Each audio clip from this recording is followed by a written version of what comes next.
Hi, welcome to Nina in the Kitchen, where today I wanted to make a video about Tex-Mex staples in the kitchen. We're going to do refried beans, salsa, and guacamole, because those three things can work for a plethora of foods. So here we go. We're going to start with refried beans, and here's where we're starting. Into a pan.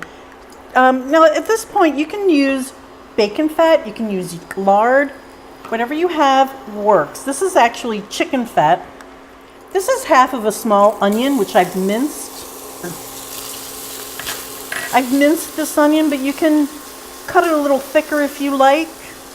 You just want to let this kind of sweat. And that's going to take about 3 minutes.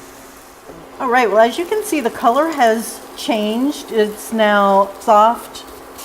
And now here goes the beans. This was 1 can, 15 ounces, 425 grams of pinto beans. All that you need to do is heat this up. And I like to add a little bit of cumin to that. And at this point, I also add 1 small clove of garlic. Cumin is one of those things that's so delicious. It adds a nice smoky bite. And whenever you make beans, it's never a bad option, never a bad choice to make. So we're just going to let this heat up for a little bit. At this point, and this has been on for about a minute, maybe a minute and a half. At this point, there's a lot of steam coming up, and the bottom of the pan is starting to get this skin on it. So when it gets like that, the next step is that these beans are going to brown. I'm not quite ready for that yet. So what I want to do, it needs some moisture, is the bottom line. So I'm going to put in 1 of my cubes of chicken stock. I'll post a video about this, but this is a cube of chicken stock. This is 2 tablespoons. You can add a little water to this, or even a little beer would be good. And you're probably going to need to add more as time goes on. I think from here on I'll just add water. But what you want to do is just keep this sort of moist. You don't want to let it dry out too much. And then from here, when it's nice and creamy and the consistency that you want, because at this point what you want to do is start mashing these beans, and there's different ways to do that. And also how you're going to use them depends on the texture you might want. You can take a potato masher and mash these up, but you know me, I'm going to use my food processor. I want this very, very fine because I'm putting it over nachos, so I want it more like a sauce. If you want it like a side dish, you might want to leave it a little chunkier, and really it's up to you. It's all up to you. But I'm just going to pulse this.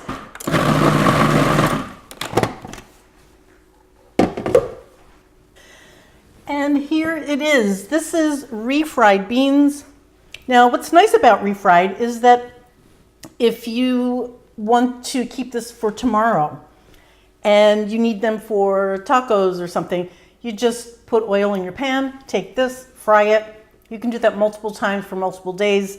It's a great recipe to have. You can make it as thick or as thin as you want.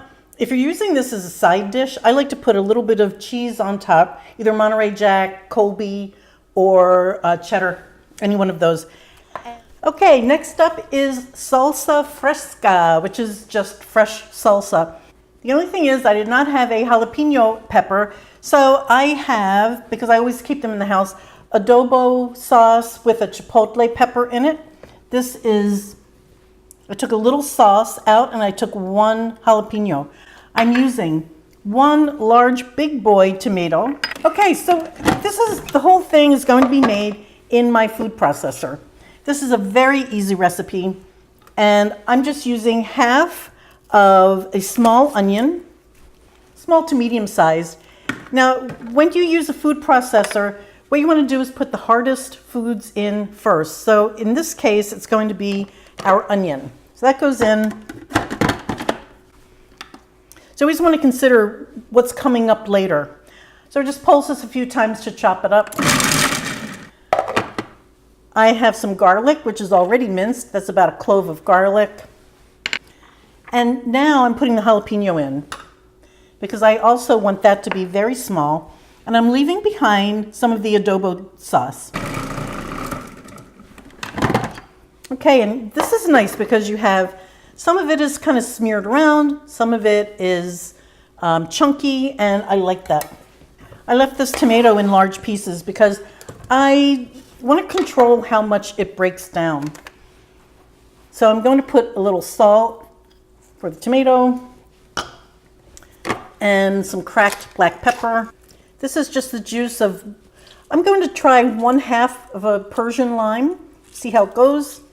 If it doesn't work out, you can always use the other half. And give it a whirl.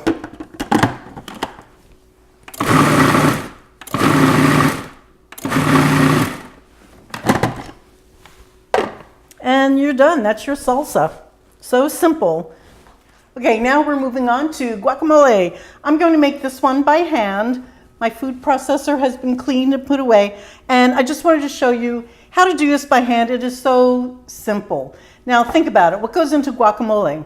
Everything that you just made your salsa with. So if you're using jarred salsa or you made fresh salsa, then just take a little bit of that and put that into the guac. Otherwise, you'll have to put a little onion in there, a little garlic, a little tomato, a little jalapeno, and some, did I say lime? Anyway, let's just get going with this. This is an avocado. You start at the top, you take your avocado, you move your knife around or move it around your knife, and then twist it.